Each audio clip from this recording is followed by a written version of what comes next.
Good morning. It is 6:32 on Wednesday, September the 4th. I'm Will Puckett. Thank you for tuning in to Mountain News this morning.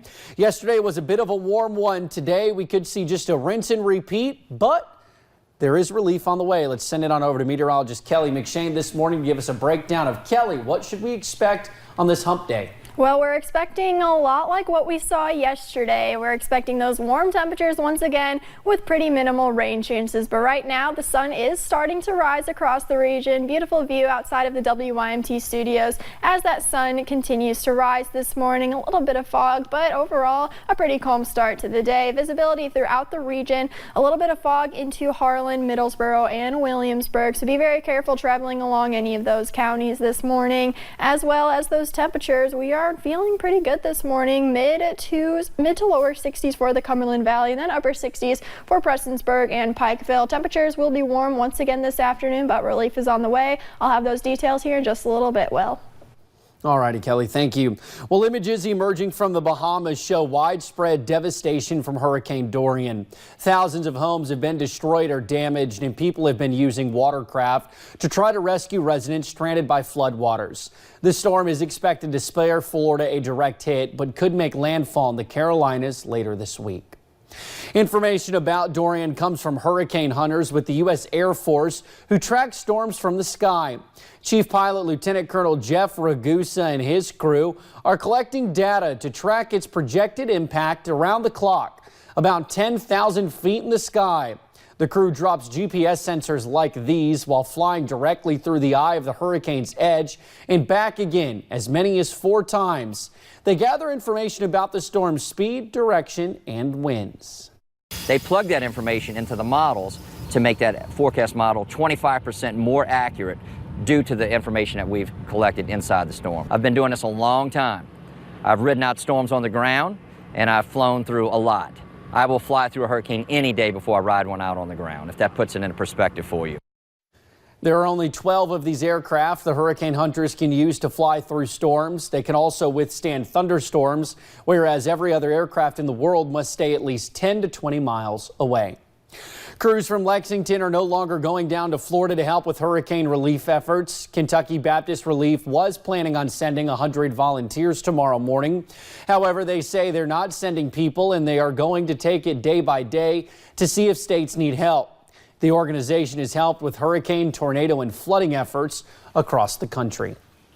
This morning, we hope to learn a little bit more about a retired Kentucky State Police trooper killed in a crash yesterday afternoon. Lauren Holliday was on his way back to Hazard from Laurel County when troopers believe he lost control. He ended up colliding head-on with a food service truck. The 43-year-old law enforcement veteran died at a nearby hospital. The driver of the food truck was not injured.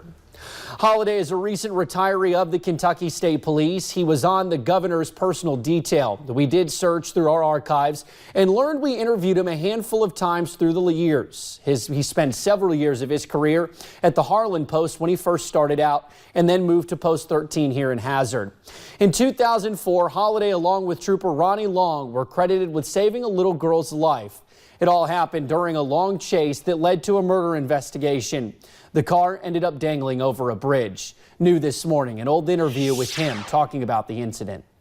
We just put there for a reason that night, I feel. Trooper Long grabbed the child, and I grabbed him. We're talking a span of 5 to 10 seconds. Holliday was only 43 years old. Today, troopers say the state medical examiner will perform an autopsy.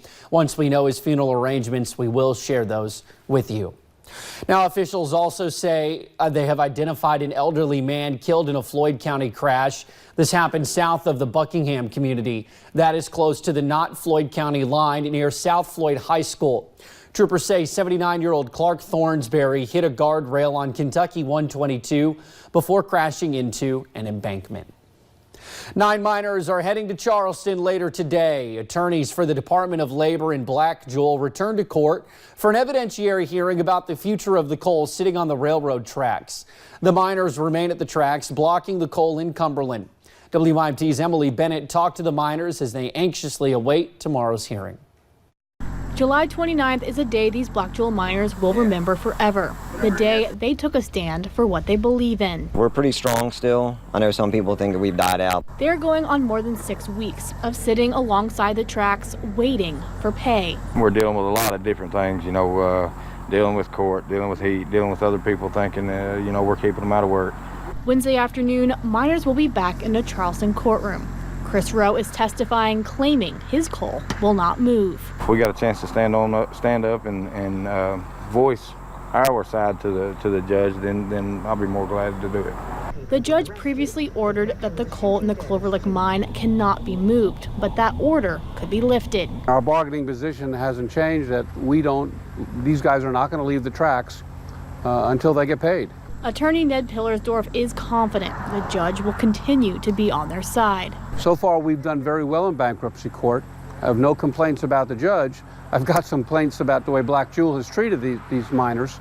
But in the chance the order is lifted and the coal is moved, We would have a lot of anger if that does happen, but you know, it's just, we take it step by step. hoping Wednesday's hearing will get them back in the mines. When we're working every day, we gripe and complain about needing a day off and this, that. And, you know, now here we are 6 weeks into this and we're like, man, let's go back to work. Waiting for the answers they've been waiting for. In Harlan County, Emily Bennett, WYMT Mountain News. I think every single one of those Black Jewel miners will say as long as they have Red Bull, they'll be on those tracks until they have to be. Well, the evidentiary hearing will take place in Charleston, West Virginia. It will begin at 2 this afternoon. Meanwhile, Kentucky's labor secretary is responding to calls for his resignation. Attorney General Andy Beshear said his office found dozens of coal companies that have not filed required performance bonds. That is what led to bounced checks for Black Jewel miners in Harlan County. Labor Secretary David Dickerson says the state cannot force a company to post a performance bond, but can only fine a company for not having one. He says he hopes lawmakers will work to fix this loophole. A Laurel County woman is accused of driving under the influence with children in the car. Verna Evans is charged with operating a motor vehicle under the influence and 5 counts of wanton endangerment. According to her arrest citation, she was arrested on Blakely Road Monday, just after 7 p.m. Police say some children went up to a home on that road, saying they were scared Evans was going to wreck. Officers arrested Evans. The children were turned over to social services. Police in southern Kentucky say the misappropriation of federal housing dollars could have gone back several years. This morning, we are learning more about the allegations against James Lovett, the director of Housing Authority in Williamsburg. As WYMT's Phil Pendleton reports, Lovett is accused of forging thousands of dollars in checks. Housing authorities use federal money to insure homes for the low income, and for the past 5 years or so, James Lovett was the one managing that money for Williamsburg. But since August, police say information was coming in of possible forgeries. We received information about some checks, and when we did a subpoena just to take a quick look at the financial records, it was very obvious that there were some checks that weren't right. Police say they recovered receipts claiming some people did work, but the work was never performed. But Lovett is accused of benefiting from that money. Just on what he's charged with right now and what we can see that's very obvious to us when we look at the financial records, we're somewhere in the neighborhood of $10,000. The local housing authority has called a special meeting for later this week. That is when they are expected to name an interim director. And as a result, James Lovett has been suspended with pay. His phone, his keys, his credit cards, and other access he has to money in the organization have all been taken away.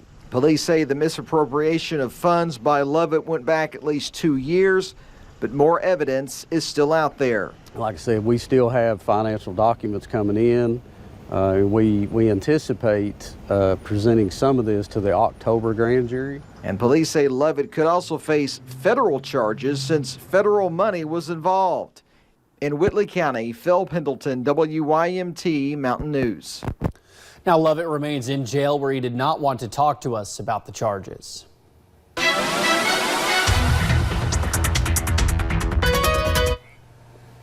Temperatures are feeling pretty good this morning. 60s across the board, 60 in Monticello, 63 in Williamsburg, a little bit warmer into Pikeville, 67 degrees. In Jackson, you are at 66 as you step out the door this morning. As far as visibility goes, a few issues into Harlan and Bell counties, even Williamsburg seeing 0 miles of visibility. So be very careful in those three counties. But overall, those are really the only places seeing a lot of fog this morning. But still, just take it easy on the roads as we head throughout the morning, but heading throughout your day, sunshine for the morning, and then as we head throughout the afternoon, we're adding a few more clouds into the mix and maybe a stray rain chance as a front continues to push southward through the region, giving us a stray rain chance. But overall, it's going to be bringing us some nice temperatures. I'll have more on that here in just a little bit, Will.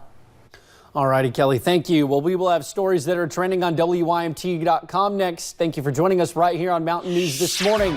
But first, we will have a pet in our studio looking for a good home.